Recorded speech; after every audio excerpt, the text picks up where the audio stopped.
Thank you for joining us for CBN NewsWatch. I'm Efrem Graham. Ahead today, we're going to look at how the Islamic rebels who overthrew the government of Syria could pose a threat to Israel, as they have promised in the past to enter the Al-Aqsa Mosque and to go to Jerusalem. Israeli forces launching attacks on 300 military targets in Syria, so the weapons there cannot be used against the Jewish state. Here at home, Congress investigating the pro-Hamas and anti-Israel demonstrations from earlier this year, many of which turned violent, and the hearing on Capitol Hill leading to a heated exchange. And she's the star of one of the surprise hit movies of the year. Our Studio 5 conversation with actress Lupita Nyong'o, who talks about how biblical lessons from her mom led to blessings in her own life. All those stories and more ahead today, right now on CBN NewsWatch. This is CBN NewsWatch. I want to begin this Wednesday in the Middle East, where the Islamic rebels who brought down the government of Syria could also pose a threat to Israel, as they have proclaimed they will go to Jerusalem. That concern is one reason why Israeli forces have attacked hundreds of targets in Syria, destroying most of its key military power and preventing those weapons from falling into the wrong hands. Chris Mitchell brings us the story. He's reporting from Jerusalem. In a 48-hour bombing campaign, the IDF says it has destroyed up to 80% of Syria's military capability. Named Bashan Arrow after the biblical name for the Golan Heights, the IDF hit more than 300 targets throughout Syria. The IDF has been working in Syria in recent days to damage and destroy strategic capabilities that threaten the state of Israel. The Navy worked tonight to destroy the Syrian fleet, and with great success.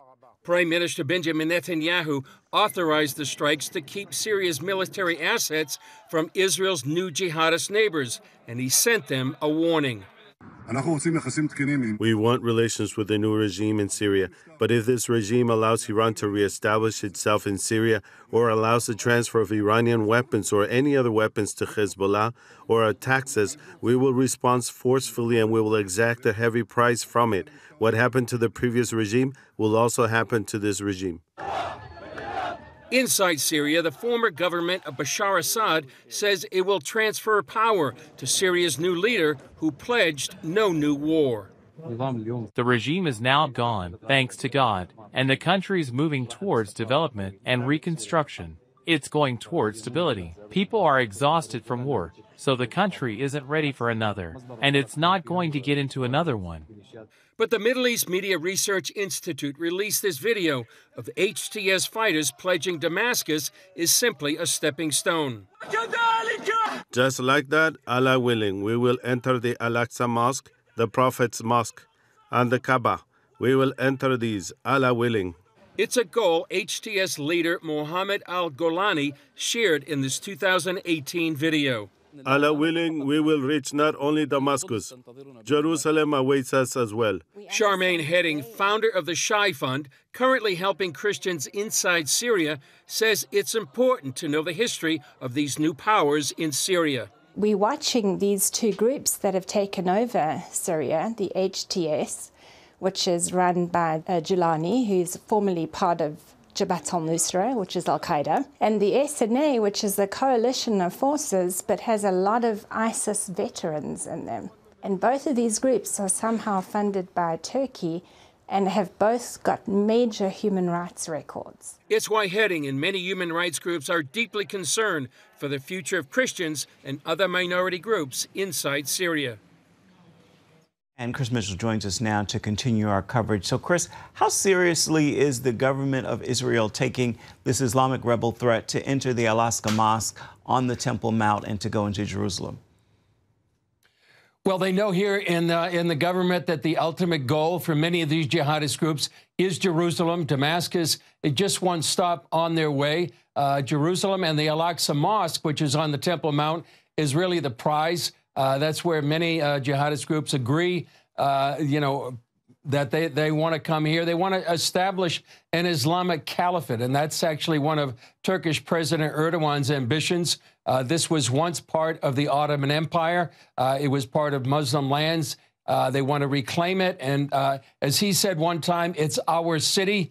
And, the goal of many Muslims, if any land has been under the subjugation of Islam, then it's their duty to reclaim it. It's what Hamas says clearly in their charter, but Jerusalem and actually Hamas's October 7th massacre was actually named the Al-Aqsa Flood. So this is the goal of many Muslim groups to come here to Jerusalem to reclaim the Al-Aqsa Mosque and the city of Jerusalem.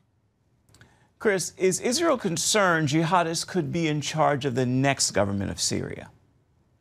Well, it seems like they will be. There will be a transition time, but it seems like HTS and their leader is going to be the leader of the new government. And it's why Israel launched this massive bombing campaign, really historic and unprecedented, which maybe up to 70 to 80, maybe even more of Syria's army, not the army, but the infrastructure has been destroyed. That's why they also took over the strategic Golan Heights, the Syrian side of Mount Hermon, which is very important from a military perspective. It's also why they're just maybe 12 kilometers from Damascus, and they've filled in what was this buffer zone, this no-go zone since 1974. They're under no illusion to who their new neighbors are, and they go from one threat from the Bashar Assad regime that was so allied with Iran to another threat, these jihadist neighbors on their border.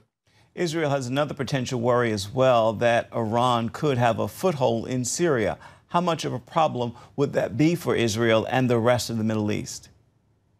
Well, it would be a big problem. Right now, it's possible that Iran may try to work with the new government and to be able to also send weapons to Hezbollah. But we're talking also about a Sunni Shiite issue. The new power there in Syria are Sunnis, and they are enemies of the Shiites, which would be Iran. So that may be a problem. But Iran has been set back dramatically. And I think what we talked about yesterday from maybe a bigger concern is that Iran may race to a nuclear weapon after so many setbacks with Hamas, Hezbollah, their main proxies in the region. May it try to go to a nuclear weapon to reassert its deterrence in the region. So we'll remain to be seen, but it's a very dangerous time between now and perhaps when President Trump is inaugurated January 20th. Chris, let's talk about northeast Syria for a moment. What are the concerns for that region? Well, this is kind of the unknown story or seldom told story about what's going on right now. There has been, since about 2012, a democracy set up in the Middle East in northeast Syria, where they have good governance, they have representation from all sectors of society. They actually have mandatory representation for women up to 40% in the government.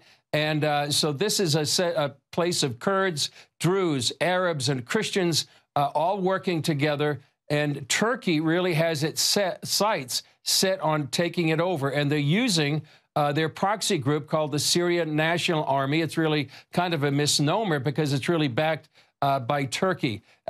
In northeast Syria, this group, this good governance place, really worked with the U.S. to defeat ISIS many years ago. And they're really concerned that the Syrian National Army would try to come in, take over, and then impose the Sharia law. And also part of the goal of President Erdogan to really take over this area. So that's why many people are concerned about this. Are there concerns about how the HTS forces and their leader are presenting themselves to the world? Very much so. And I think right now he's coming off as moderate. But some people are saying you really need to look at where they've governed before.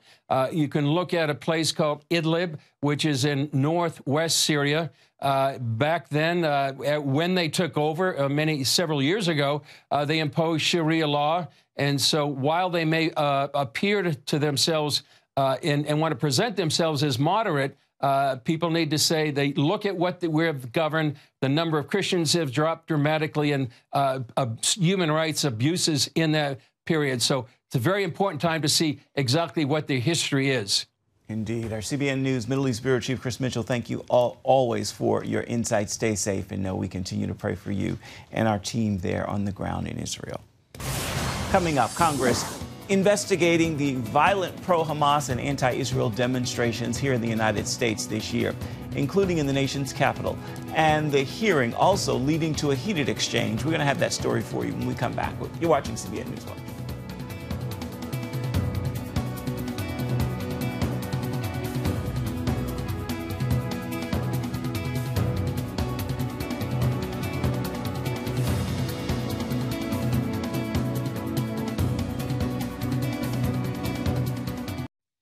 Investigations are underway into the pro-Hamas demonstrations that turned violent earlier this year. A House committee met Tuesday to look into holding those involved accountable. CBN Capitol Hill correspondent Michelle London brings us the story. House Oversight Chairman Representative Bruce Westerman says many unanswered questions remain from those protests. He specifically asked Charles Cuvelier of the National Park Service how an unorganized protest here in the nation's capital went totally out of control. D.C. is no stranger to protests and free speech demonstrations, but in this case, something went horribly wrong. And that resulted in massive violence and destruction. The rioters chanted terrorist slogans, hurled what appeared to be human feces at U.S. Park police officers, destroyed government property. Rep. Westerman added that he witnessed the riots' aftermath, then joined other members of Congress to replace American flags previously burned to the ground. That night, I joined my fellow Republican members to return Old Glory to its rightful place. The violence in front of Union Station happened the same day Israeli Prime Minister Netanyahu spoke to a joint session of Congress. According to the subcommittee's report, the organizer called Answer obtained a permit from the Park Service for a peaceful protest. That's why we are here today, to investigate how pro-Hamas protests turned National Park Service land into a violent national disgrace. During the hearing came this heated exchange between Indiana Rep. Rudy Yocum and Charles Cuvelier. Mr. Cuvelier, why did the U.S. Park Police only have 29 officers to monitor what was expected to be a 5,000-person protest? But where things were actually going wrong, on site at Union Station, how many officers were on site at Union Station where our American flag was torn down and burnt to the ground? So I'm trying my best to answer your question. There were 174 for the total. This is a very simple question here. I understand there were 174 people in total for the event. How many people were on site where the American flag was torn down and burnt, and then the Palestinian flag was subsequently raised? Very simple. Sure. I will get back with you to the best of my ability. But how do you not know that answer? Since the riots, Cuvelier says 4 arrests have been made and insists more will follow. He also defended the Park Service's security strategy, saying they did what they thought was best to keep it peaceful and safe. Cuvelier couldn't answer whether the 4 protesters arrested were Americans or possibly illegal migrants. Meanwhile, the committee says July's violence has raised concerns on future riots Answer could be planning, specifically around the upcoming presidential inauguration. Michelle London, CBN News, Washington. Still ahead, switching gears to the entertainment world, our Studio 5 conversation with actress Lupita Nyong'o about her hit movie this year and the biblical lessons from her mother, which led to blessings in her own life. We've got the story when we come back. The holiday season brings big movie releases at the box office, and there are always a few surprises. This year, one of them is It's the Wild Robot. The animated feature performed strongly in the box office after its release. It earned more than $300 million globally. I sat down with the film's star, Lupita Nyong'o, who credits biblical lessons from her mom for the blessings in her own life.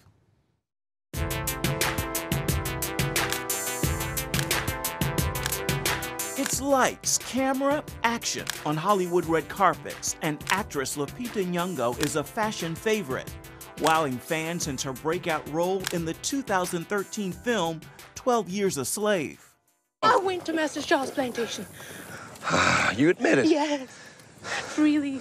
Playing Patsy, a young enslaved woman, earned Nyong'o her first Academy Award nomination. And the Oscar goes to Lupita Nyong'o. And her first big win. When I look down at this golden statue, may it remind me and every little child that no matter where you're from, your dreams are valid. And her acting dreams continue to come true. Lupita has landed quite a few plum roles. Star Wars The Force Awakens in 2015, Queen of Katwe in 2016, and Black Panther in 2018, and again in 2022. Hello, I am Rosm7134. Her latest role is a robot in the now critically acclaimed animated film, The Wild Robot. Do you have any information on how to take care of this unit? So, did you spend a lot of time listening to Siri and Alexa at home to get us started? Yes, bingo! I did. Your dialect is not in my databanks. Tell your people not to worry. Rosm7134 will sort out this language barrier in no time. I listened to a lot of automated voice sounds, and Siri and Alexa were some of them, as well as the voices on TikTok and Instagram. And what I felt was the same, or they're all very optimistic voices, very bright, and that definitely inspired my voice. The film is inspired by the Wild Robot book series, where Roz finds herself stranded in the wilderness with unfamiliar creatures. Are those your parents? I know predators, and those are predators. Why does Lupita as Roz7134, a robot, make us cry? Well, I think Rosm7134 makes us cry because, number one, she doesn't have facial expressions. What are they saying? They want me to come with them. Tell them you're already home. What she has is a mission to be of help. And we get that from the very start of the movie. And she goes about trying to do that. But in order to do that, she's a fish out of water. She's an alien in this environment, and she has to adapt to it in order to actually finally achieve her goal. And I think we cry because we recognize the importance of adaptation in order to survive, but also the importance of staying true to yourself. Yeah. And I think that's something that we sometimes struggle with. I am already home, thank you. You do not belong here. This is a wilderness. There are many real-life lessons in this animated wilderness, and none are lost on Lupita. I've heard you say that you live life in gratitude and allowing for bounty. Yes. What does that mean? Explain, if you don't mind. You know, first of all, it's a lesson I learned from my mother. She was inspired by the prayer of Jabez, and that talks about increasing your bounty. I think that sometimes we are so poised for struggle and strife that we sometimes do not allow for the blessings. It's almost like to ask for more is to be greedy, it's to be selfish. Yeah. And so we can sometimes kind of limit our blessings. But the lesson my mom taught me is that there is always room for more blessings. That if you believe in a God, he is not punitive, he's not a limited one. The idea that there's enough to go around, and so if you've been blessed, you can be blessed more. It's also about, like, you know, being content where you are, but also allowing for more, because there'll always be struggle, and when that happens, it is your bounty that will see you through. I feel like you've been very intentional about doing projects to reach out to children and younger people, from your book to doll to you name it. Why? What's driving that intention? Well, I like children. I like them. I've always loved children. Like when I was little, I was the child that wanted to babysit my little sister and not go out and play. I've always loved children. So I've always gravitated to them. I always wanted children of my own. So I think there's that. But then I also think that the work of being an adult is healing your childhood wounds. So I think that in working at things that are for children, I heal my childhood wounds. And that little girl who was born in Mexico and grew up in Kenya is living her American dream on the Hollywood red carpet, intentionally working to inspire other young dreamers. And Lupita Nyong'o has a new podcast. It's called Mind Your Own. Each episode features storytelling, navigating what it means to belong. You can listen wherever you stream your podcasts. Be sure and join us for an all-new edition of Studio 5 this evening. We're sitting down with Jonathan Rumi. He plays Jesus in the series The Chosen.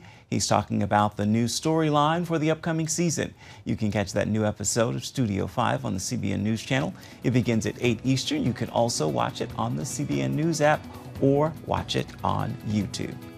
We'll be right back with an encouraging word for your Wednesday. Stay with us.